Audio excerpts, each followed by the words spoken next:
Good afternoon and welcome inside the GFL Memorial Gardens here in Sault Ste. Marie, Ontario, as we get ready for another edition of Ideal Optical Soo Greyhounds hockey on Rogers TV. Today, the Greyhounds welcome the Windsor Spitfires for the third meeting between these two clubs this season. Good afternoon, everyone. Soo Greyhounds and the Windsor Spitfires locking horns here for the first time this season in Sault Ste. Marie. And the Greyhounds have had their way with the Spitfires, at least last time they were in Windsor. So pretty good hockey game. These two teams should be in a foul mood, Jim, especially the Spitfires. Yeah, it depends. Which team is more angry and upset? The one that blew a 2-0 lead in the third period Friday night, or the other team that gave up 5 goals in the second period and got blown out in Sudbury? Interesting to see. Both teams have a reason to, show the coach and staff that, hey, that's not us. It'll be interesting to see how that plays out.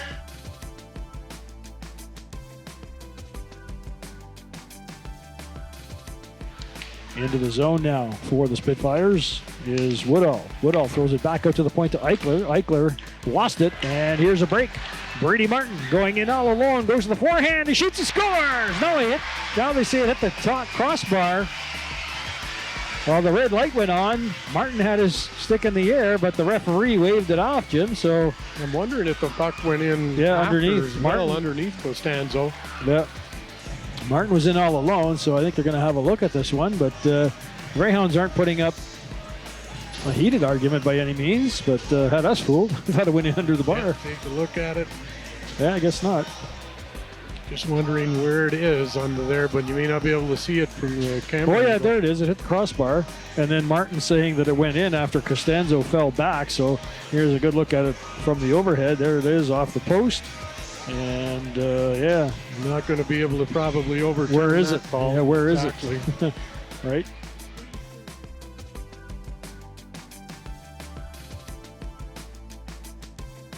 Protaz picking up the loose puck. Belchez takes a feed, going in 2-on-1 to Protaz, drop past the green tree, back to Belchez, a shot, he scores! What a beautiful goal there, as the big guy gets the first goal of the hockey game. Ethan Belchez takes advantage of a nice pass, and Windsor leads it 1-0. Yeah, nice, very nice passing play by the Spitfires as they get the turnover in the center ice area, then bring it up quickly into the Sioux zone. 2-on-1 turns into a 3-on-1. The Greyhounds get caught on a line change, and only one man back in that instance, and some great puck work. Yeah. Lots of patience there. He started the play, Jim, and he finished it. Belchez with the goal. He's now got 2 in his last 3 games. Yeah, not much Landon Miller can do there. Over for Belchez. Over for Greentree, going in with a backhand shot. Great save there by Miller. What a stop as the Spitfires were in out alone. Back out to the point. Here's Woodall with a shot, and Miller shuts the door again, and the score remains 1-0. Here's Nord stealing it now. Over to Evans. He winds up with a shot. Costanzo with a save. Rebound in front. Nord with a shot. Great save. Costanzo looks behind him, but he's got it.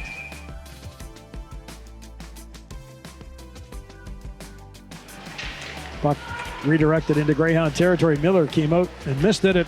Chance in front for the Spitfires, and Miller scrambles to get back as Noah Morneau probably thought he had a goal there. He had a wide open net, but somehow Miller got back in time.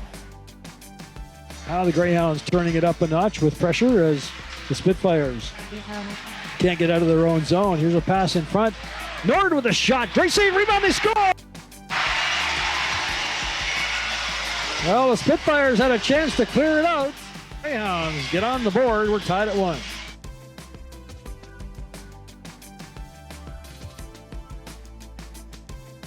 All set for the draw as Nord gets the puck back to the point.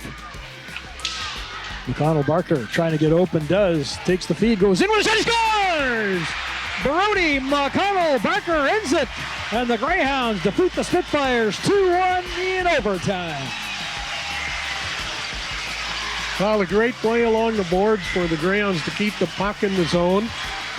And Marco Mignosa with a little flip over to Brodie McConnell-Barker had enough time to get himself set up so that he could get the shot away properly, and he makes no mistake as he goes top shelf on that one. Yeah, you saw that play develop. Jim McConnell-Barker initiated it and then just kind of got away, and the Spitfires Going for the puck. Yeah. And they were all kind of on one side of the ice, and then McConnell-Barker had the room to put things into motion. And he's a good offensive defenseman, has a nice shot, improved it there.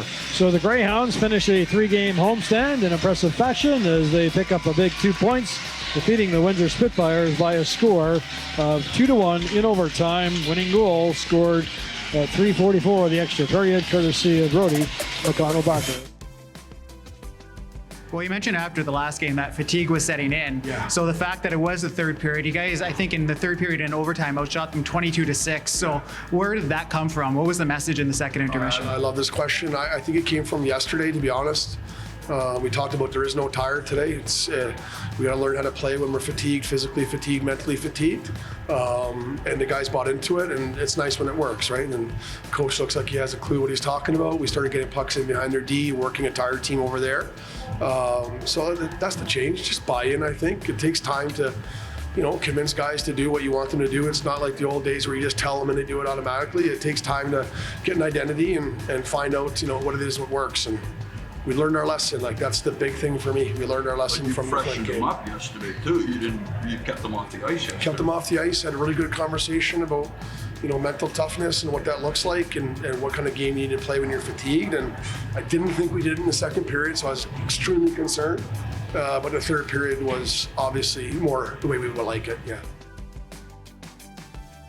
A bit on Landon Miller and just the way that he's put that start of the season behind him and how well he's playing right now. Yeah, that's another great observation. He's been fantastic since that rough start. Windsor, he got pulled and he hasn't lost to Windsor since. That's 2-0 since, in a very tight games where, guys, we still gave up some significant chances tonight, just to be clear. And Millsy bails us out and gives us an opportunity to win a game. And guys stepped up for Millsy in the third period, in my opinion. Dropping it off, he gets a return feed. Abraham going in with a shot right on. Nice save by Miller, as Ryan Abraham had a glorious opportunity there. Greyhounds trying to hustle back to break it up, but no problem. Miller, who's had an outstanding game, makes another fine save. And just the addition of Jordan Sharon and what he brings to the team. Wow, speed. I watched him on tape. I knew he is fast. For Smith, goes off his stick into the Windsor corner. Woodall over to get it. Took a shot there from the Greyhounds' newest player, Jordan Sharon, who was signed today. He's playing junior B, so it's tough to how will that translate? And I don't know if you guys noticed, but on breakouts, he was a one-man breakout, splitting their D and being first on puck and getting ozone. I thought Vader, Sharon, and Carson Andrew were arguably our best line, and they bought us some breathing space for our other two lines to find their legs in the third period, and Marty's line steps up in the third, and so does Smitty's line. So I think it's a great addition. I can't wait to work with him. Big road trip for you guys now coming up. Yeah, it seems like we're on the road all the time. But yeah, I think our road record right now, I believe, is 500. We need to start playing better on the road and figuring out what that looks like. And this is another good challenge. I still don't think we're anywhere where we need to be, but I just really like the direction we're headed.